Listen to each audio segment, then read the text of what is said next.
Grup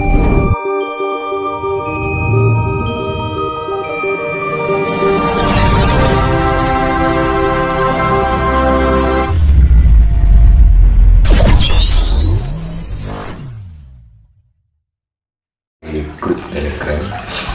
Yang pertama ini Mas, apakah mungkin kerajaan Majapahit bangkit kembali suatu saat? Kalau bangkitnya itu Mas, penerusnya.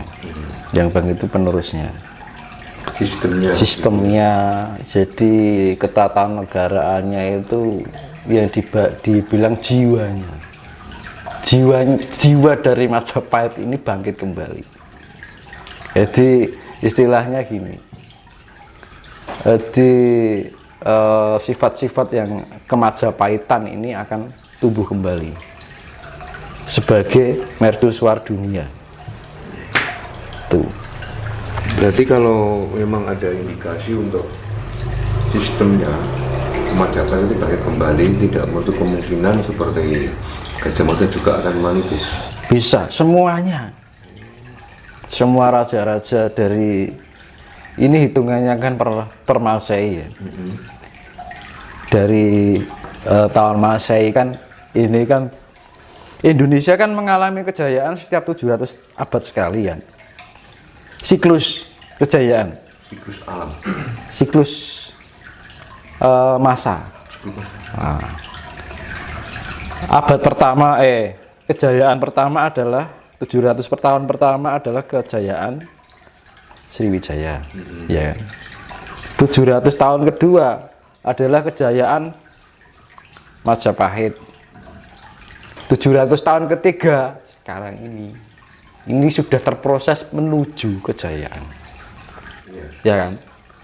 Nah, setelah itu ke atas ini sudah berjalan nanti pesat sekali perkembangannya, terjadi banyak hal-hal yang sifatnya aneh.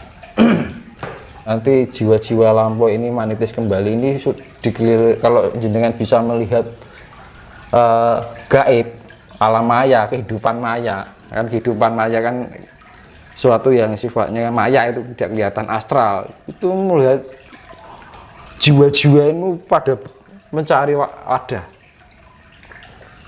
Ada yang sudah mendapatkan wadah, ada yang belum. Dan hati-hati, setelah ini ke depan itu akan banyak terjadi kecelakaan massal. Maksudnya setelah masa sebelum? Ya, kejadian yang membawa korban banyak. Massal ini misalnya pesawat, kan massal melibatkan banyak orang gitu loh maksudnya. Ya, makanya hati-hati. Jadi disarankan kalau mau kemana itu nyebut Ibu Pertiwi Bapak Angkoso. Ya kan? Artinya jika kita mendekatkan diri dengan alam atau tanah bumi ini, kita akan disayang oleh bumi itu juga. Tapi kalau kita tidak ada pendekatan rasa kasih dengan bumi ini, maka akan disantap oleh bumi itu sendiri. Kita harus mencintai bumi ini agar kita tidak dimangsa oleh bumi itu sendiri. Nah, ini Mas, terkait dengan kondisi alam juga ini, tadi Mas Dinus kan mengatakan bahwa akan terjadi banyak bencana, bahkan ada musibah kematian massal. Ada nggak tips agar kita ini bisa selamat dari semua bahaya itu? Ya, itu tadi yang seperti saya bilang itu tadi, pengolahan cipta rasa jiwa dan karsa kita harus ada. Jadi pikiran positif, perasaan positif, aura kita tebaran kasih sayang, perilaku kita lebih pada kesadaran penuh, ya kan?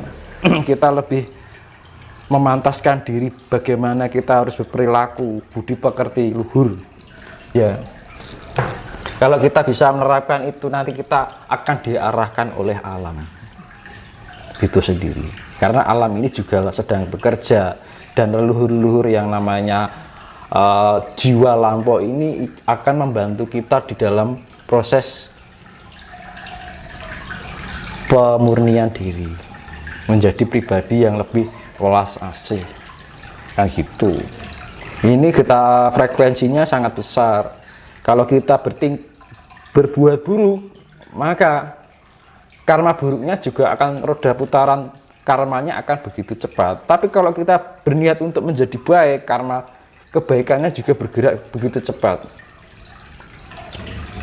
Ya melek bengi mandi tengah malam itu bagus untuk meningkatkan ionisasi. Wening kita mawas diri nek wong terus ngawang langit, ibaratnya wong Islam tafakur kan ngono lho.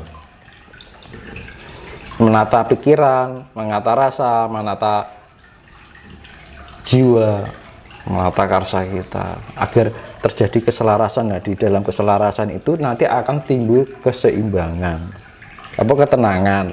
Kalau sudah kita tenang, ada keseimbangan. Kalau sudah keseimbangan, timbullah suatu kedamaian, ya kan? Kedamaian itu ada tebaran kasih, kan gitu. Terus ini Mas, terkait dengan banyaknya musibah yang saat ini kan di daerah-daerah kan banyak terjadi musibah bencana alam. Itu kan kalau kita lihat terus kita kaitkan dengan statement Mas Kinus bahwa nanti akan ada perubahan peradaban baru. Yang saya tanyakan Mas, kenapa setiap mau ada perubahan peradaban baru harus diawali bahkan diakhiri dengan musibah atau bencana? Ini kan misalnya gini, renovasi rumah harus diapakan? Bongkar total. Nah, ya kan? Karena apa? Kalau tidak dibongkar total nanti tidak kuat. Harus dipondasi dari awal lagi dengan cara dihancurkan. Sama saja alam ini sudah merasa tidak nyaman dengan perilaku manusia. Terus akhirnya dia melakukan refleksi. Ya kan? Bumi itu berputar, yaitu rotasi, dan melakukan translasi dan refleksi. Ya kan? Pergeseran itu translasi, rotasi itu perputaran, refleksi itu menciptakan keseimbangan lagi. Ya kan? Biar apa? Kondisi bumi itu nyaman lagi. Karena bumi ini kalau ngomong itu sudah tidak nyaman sekali dengan kondisi di dalam tubuh bumi itu sendiri. Karena ulah siapa? Ulah manusia. Akhirnya bumi ini ingin mandi pakai apa? Pakai air laut. Akhirnya dibersihkan karena air laut itu sifatnya penetralisir.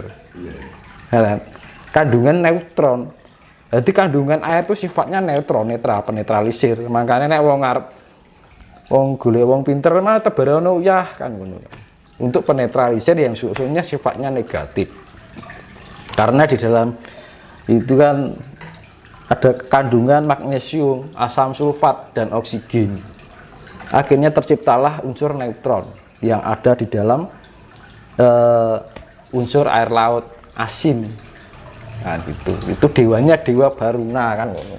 Nek dewa air tawar kan dewanya dewa Indra kan ngono. Jadi jiwa niki disebut dewa Indra. Jiwanya air disebut Batara Baruna. Jiwanya matahari disebut Batara Surya. Jiwanya bulan disebut Dewi Condro gitu. Dewanya bintang disebut Dewi Kartiko. Ya, dewanya awan disebut Bathara Sambu, dewanya petir disebut Bathara Wungkuwang, dewanya putaran cakra disebut Bathara Cakra, dewanya waktu disebut Bathara Kala, dewanya magnet ataupun sifatnya kasih asmara itu dewanya Dewa Asmara. Kan lengkap itu. Nah, itu adalah nanti yang menjadi simbol Hastabrata kan itu toh. Nanti yang akan dibikin bendera Nusantara itu adalah Hastabrata. Karena apa? Di bumi ini ada kehidupan karena ada kelengkapan dari 8 unsur semesta, yaitu Angkasa, Surya, Candra, Kartika, Maruta, angin. dahono geni ya, dahono geni, samudra ki banyu, tirta sama tanah kan gitu. Api dahono kan ngono. Lah, 4 unsur alam dari api, air, angin, bintang, bulan, matahari, dan angkasa ini melengkapi, akhirnya terciptalah kehidupan di bumi ini yang disebut hasta brata, hasta wolu broto laku, pergerakan dari 8 unsur alam semesta ini, akhirnya terciptalah kehidupan. Makanya di bumi ini dilengkapi hasta brata, ada pergerakan dari planet-planet, ada pergerakan rotasi, translasi, dan refleksi. Nah, refleksi itu adalah sifat untuk penyelarasan agar terjadi keseimbangan di dalam planet itu sendiri. Makanya akan berpengaruh pada kehidupan manusia, karena manusia adalah mikro bagian terkecil dari alam semesta juga. Itu makanya berpengaruh lah. Yang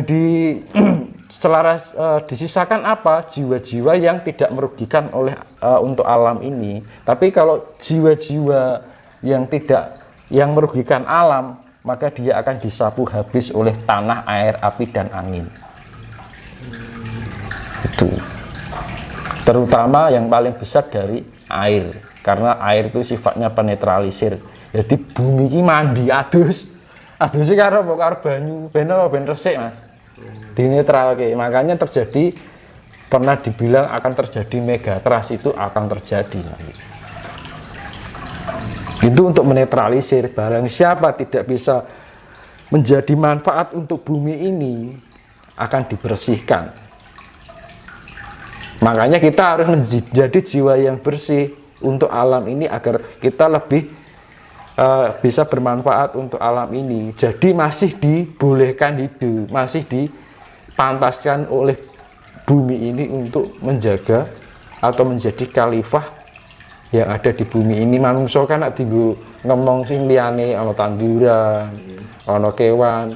Tugasnya manungsa lak memelihara kuwi to, Mas. Ning apa yang terjadi sekarang? Malah sebaliknya toh. Malah ngrusak apa-apa kan. Apa-apa dipangan kan ngono manungsa iki. Ngunggule kewan to kan. Kewane mangane nggo pipi tok, menungso watu dipangan, cor-coran dipangan kan ngono. Iya to. Material dipangan kan.